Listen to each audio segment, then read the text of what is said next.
muling ipakita sa amin ang isang ilaw sa bahay ng yaawan naming alahayaya.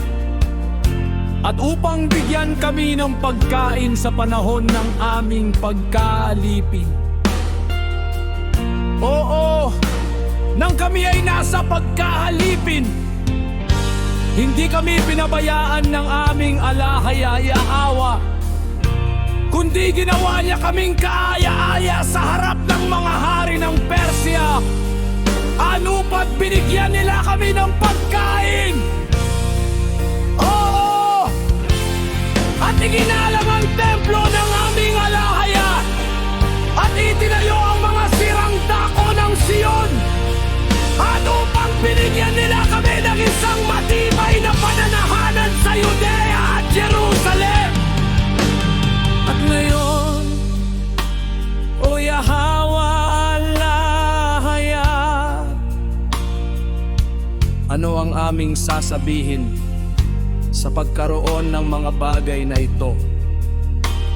Sapagkat kami ay lumabag sa iyong mga utos na iyong ibinigay sa pamamagitan ng kamay ng iyong mga lingkod na mga propeta, na nagsasabi na ang lupain na inyong pinasok upang ariin bilang isang mana ay isang lupang nadumihan ng mga karumihan ng mga taga-ibang lupain, at kanilang pinuno iyon ng kanilang karumihan. Kaya ngayon ay huwag ninyong ipapangasawa ang inyong mga anak na babae sa kanilang mga anak na lalaki, ni huwag ninyong kukunin at kanilang mga anak na babae para sa inyong mga anak na lalaki. Bukod dito, kayo ay hindi kailanman maghahangad na magkaroon ng kapayapaan sa kanila, upang kayo ay maging malakas at kumain ng mga mabuting bagay ng lupain, at upang iwan ninyo ang mananang lupain sa inyong mga anak magpakailanman. At lahat ng nangyari ay ginawa sa amin dahil sa aming masasamang gawa at malalaking kasalanan, sapagkat ikaw, O Yahwa, ay nagpagaan sa aming mga kasalanan at nagbigay sa amin ng gayong isang ugat. Ngunit kami ay muling nagbalik upang lumabag sa iyong kautusan at upang makihalumilo sa karumihan ng mga bansa ng lupain.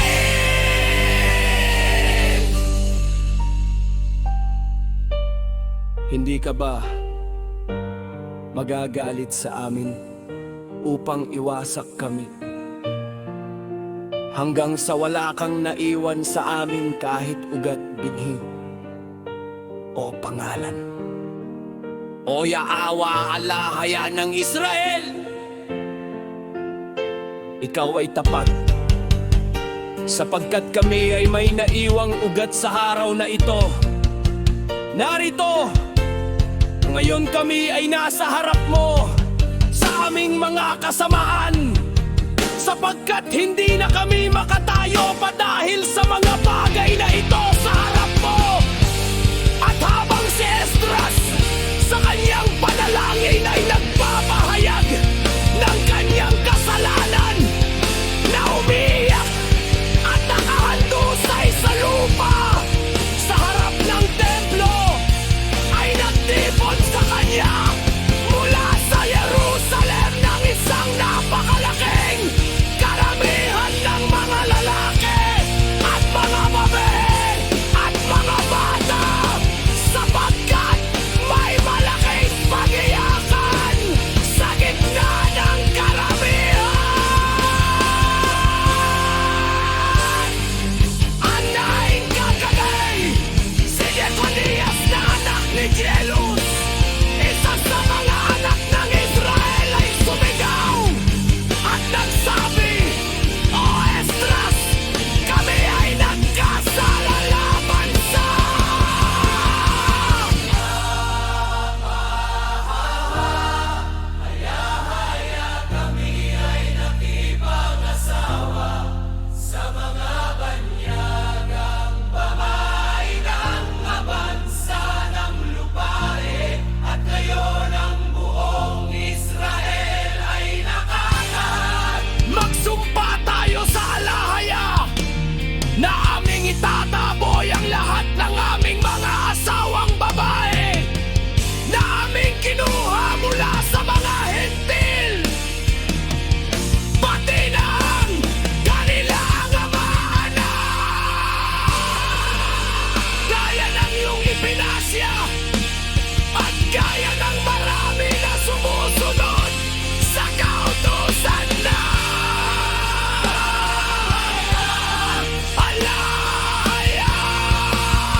isasagawa. Sapagkat sa iyo naukol ang bagay na ito, at kami ay isa sa iyo. Maging matapang ka. Kaya't bumangon si Esdras at kumuha ng sumpa mula sa mga pinuno ng mga kahan at mga Levita ng buong Israel na gawin ang mga bagay na ito.